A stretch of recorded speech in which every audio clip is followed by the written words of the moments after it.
100 बीघा जमीन है, भगवान का मूर्ति लगाना है तो वहाँ नहीं लगा देते? क्यों किसान को परेशान करते हैं? ये लोग जिंदे मर जाएं, सरजू जी में कूद जाएं, समाधि ले लें। देंगे बहनी, हम जमीन नहीं देंगे। हम छोटे छोटे बच्चे लेके कहाँ जाके बसेंगे? जब हम बेघर हो जाएंगे तो मूर्ति लगने से क्या फायदा है? जब जमीन नहीं रहेगा, घर नहीं रहेगा, ऐसा डेवलप होने से क्या होगा? मुआवजा देंगे, मूर्ति बैठा के मुआवजा दे देंगे, और जौन मूर्ति खड़ी है उनको उजाड़ के कहीं जंगल में भेज देंगे। हम भी अयोध्या वासी हैं, हम राम के भक्त हैं। हमें सबका खोद के गाड़ दिए, मार डाले, उसके बाद सब जमीन सब ले लिए। जमीन है यहाँ की, ये खेती की जमीन है। चलिए फसल दिखावें हम। ऐसी फसल है कि हजारों लोग अलग के मन जीते हैं। हाँ, क्या लगता है क्यों ऐसा किया जा रहा है कि अच्छी खासी देना चाहते हैं?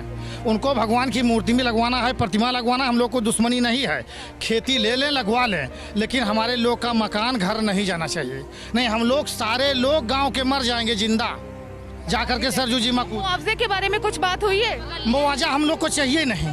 हाँ, हमें अपनी घर ढूंढ नहीं देना है। बोला जा नहीं देंगे बहनी, हम जमीन नहीं देंगे। हम छोटे छोटे बच्चे लेके कहाँ जाके बसेंगे? कहा जा रहा है कि मुआवजा दिया जाएगा अगर जमीन ले ली। मुआवजा देंगे, मूर्ति बैठा के मुआवजा दे देंगे, और जौन मूर्ति खड़ी है उनको उजाड़ के कहीं जंगल में भेज देंगे।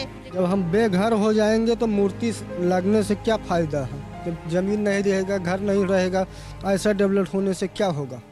जब हम ही नहीं रहेंगे तो कोई विकास होए तो हमारे लिए क्या है? जब हम नहीं रहेंगे तो विकास का मैं क्या जानूं? बताइए, ये गांव अयोध्या से करीब 4 किलोमीटर दूर है। इस गांव में की सारी जमीन ली जाएगी और यहाँ के आसपास के और कितने गांव की जमीन को लिया जाएगा?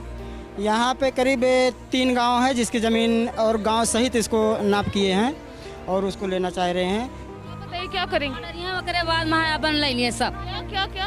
हमें सबका खोद के गाड़ दिए, मार डाले, उसके बाद सब जमीन सब ले लिए। कह रहे हैं ना कि मूर्ति बनेगी तो फिर अच्छा रहेगा प्रदेश के लिए। ये हमारे गाँव में हमें हटा दे, मूर्ति बनी है तो हम सब कहाँ जाई, बह जाई, बाल बच्चा लेके हमें सबका गाड़ दिए खोद के सरकार, तो हम सब चला जाइए अपन जो मर्जी तो करे। 3 बार यहाँ आए, सब कुछ कहीं जनता नहीं माना, न घर दे न खेत दे।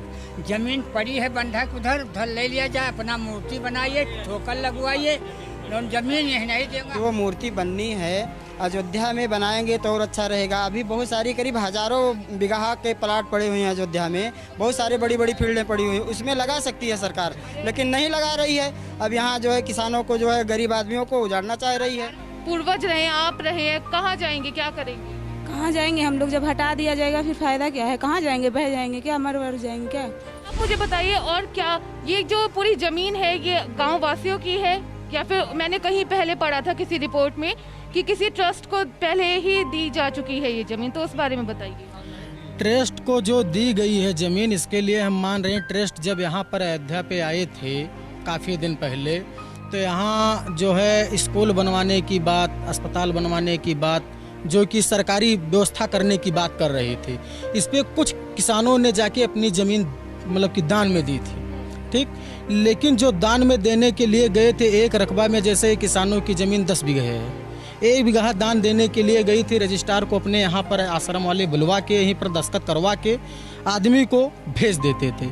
अब वो 1 बीघा लिख रहे हैं कि 10 बीघा पूरा लिख रहे हैं, लेकिन जो भी किसान यहाँ हैं, काफ़ी ऐसे किसान परेशान हैं कि जो 1 बीघा लिखने के बजाय 4-6 बीघा उनकी ज़मीन हड़प ली गई है। अभी भी किसानों की ज़मीन यहाँ कम से कम मान के चलिए 70 से 75% किसानों की ज़मीन है। हाँ, ये मानते हैं कि धोखाधड़ी से करके कैसे भी करके 20% के लगभग महर्षि आश्रम की ज़मीन है, लेकिन 70 से 80% किसानों की ज़मीन अभी भी है, जिसके कागज पत्र सब कुछ किसानों के पास है।